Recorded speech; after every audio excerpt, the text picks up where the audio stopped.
నమస్తే, welcome to YoYo TV. Delhi liquor కుంభకోణం case దేశవ్యాప్తంగా సంచలనంగా మారింది. ఎన్నికల వేళ ఈ కేసులో అరెస్టులు రాజకీయ వేడిని మరింత పెంచాయి. ముఖ్యంగా తెలంగాణ రాష్ట్రంలో ప్రకంపనలు సృష్టించింది. బీఆర్ఎస్ ఎమ్మెల్సీ కవిత అరెస్టుతో కీలక పరిణామాలు చోటు చేసుకుంటున్నాయి పార్టీలో.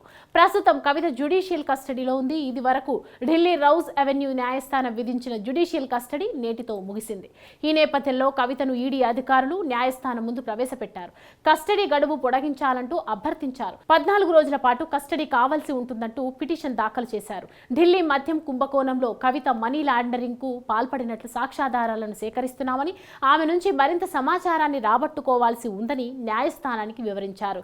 ఇదే కేసులో సిబిఐ సైతం కవిత కస్టడీని కోరుతూ పిటిషన్ దాఖలు చేసిందని ఈడీ తరపు న్యాయవాది గుర్తు చేశారు. దీన్ని బట్టి చూస్తే ఈ కేసు తీవ్రత ఏ స్థాయిలో ఉందో అర్థం చేసుకోవచ్చని పేర్కొన్నారు. సమాజంలో పలుకుబడి ఉన్న నాయకురాలు కావడం వల్ల కవితకు బెయిల్ మంజూరు చేస్తే సాక్షులను ప్రభావితం చేయగలరని ఈడీ తరపు న్యాయవాది వాదించారు. సాక్ష్యాధారాలను ట్యాంపర్ చేసే అవకాశాలు లేకపోలేదని చెప్పారు.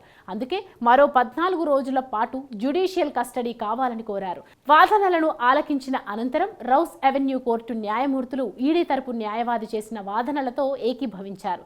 కవిత జ్యుడిషియల్ కస్టడీని పొడిగించారు. ఈ నెల 23వ తేదీ వరకు కస్టడీని తరలించారని ఆదేశించారు. అనంతరం అధికారులు ఆమెను తిహార్ జైలుకు తరలించారు.